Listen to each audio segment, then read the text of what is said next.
Hacker. It's a title. Some people wear it as a badge of great honor, but for others they wear it with massive dishonor.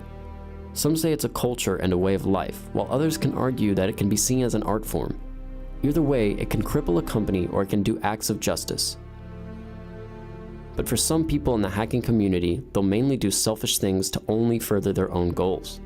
But the problem is that people don't know how to defend themselves from viruses, hackers, and identity theft. In the last 12 months alone, hackers have exposed the personal information of 110 million Americans. That's roughly half of the nation's adult population, which shows how big of a problem it really is. And that's crazy. What's even crazier, most people won't know that they've been attacked. So many people have fallen for traps set by hackers. One of the tricks is to impersonate someone in an email. We talked to a victim of this form of hacking, Nancy Boyd, who became one of the statistics. She lost thousands of dollars through a real estate transaction. Her money was gone before she even knew what happened. This is her story. Well, I wanted to relocate from one state to another. So as many people do, I started shopping online, looking for houses. I found a local real estate agent in the place where I wanted to move to help me find a house.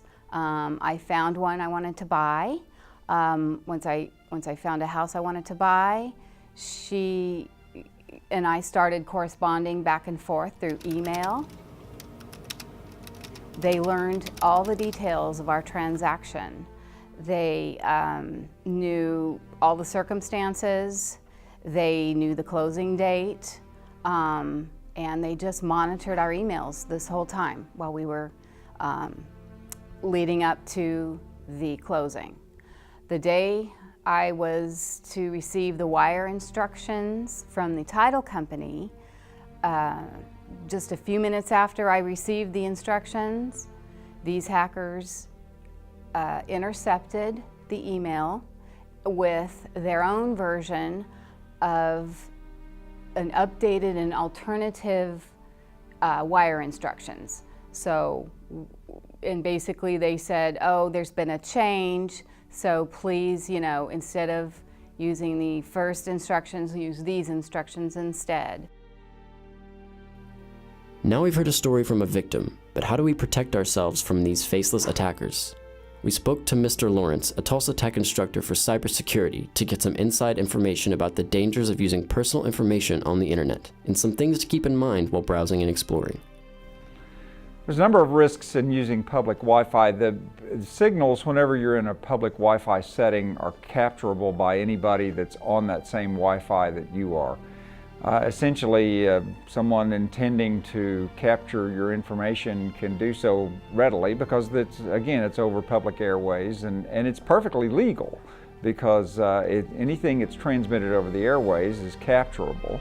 The radio signals are always receivable signals. The FCC does not regulate the receipt of radio signals. It only regulates the transmission of them. So if you are simply listening in on a radio transmission, then that's perfectly legal as far as the government's concerned.